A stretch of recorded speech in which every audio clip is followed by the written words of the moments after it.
Friends, welcome to today's devotional.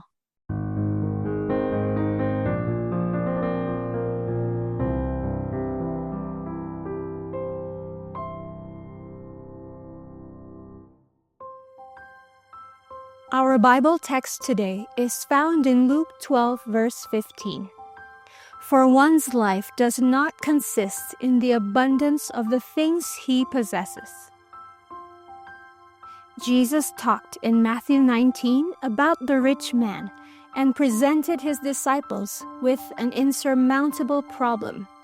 They thought that a rich man must have been blessed by God in order to be rich, and that any rich man would be sure to make it into the kingdom of heaven. But in verse 23 to 26, Jesus said to his disciples, Verily I say unto you, that a rich man shall hardly enter into the kingdom of heaven. And again I say unto you, it is easier for a camel to go through the eye of a needle than a rich man to enter into the kingdom of God. When his disciples heard it, they were exceedingly amazed, saying, Who then can be saved? If a rich man can't make it, who's going to make it? But Jesus beheld them. He looked at them with kindness and patience, and said unto them, With men this is impossible, but with God all things are possible. Who was Jesus talking about? Only the rich who have the missions? Or was he talking about anyone who has anything that he will depend upon in place of God? Morris Venden shares, One time we discussed with an academy group of young people who would most likely be the best Christians on campus.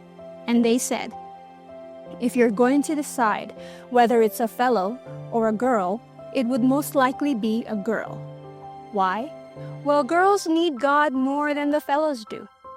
Then we said, suppose you take all the girls on campus who would be the best Christians, the good-looking one or the not-so-good-looking girls. Who would be the best Christian? The one with lots of talent and the 4.0 grade point average, or the one with little talent and a 2.0 GPA? They finally decided on that basis that the worst Christians on campus would be the best-looking fellow with the T-bird and the trumpet and the beautiful voice and the expensive wardrobe and the 4.0 average. Which said, actually, that as long as a person has something he can depend on instead of God, he tends to do just that. With men, it is impossible, but not with God. How thankful we can be for a God who is doing all he can to open our eyes as to where our real dependence lies, to show us our need of him, regardless of our external success.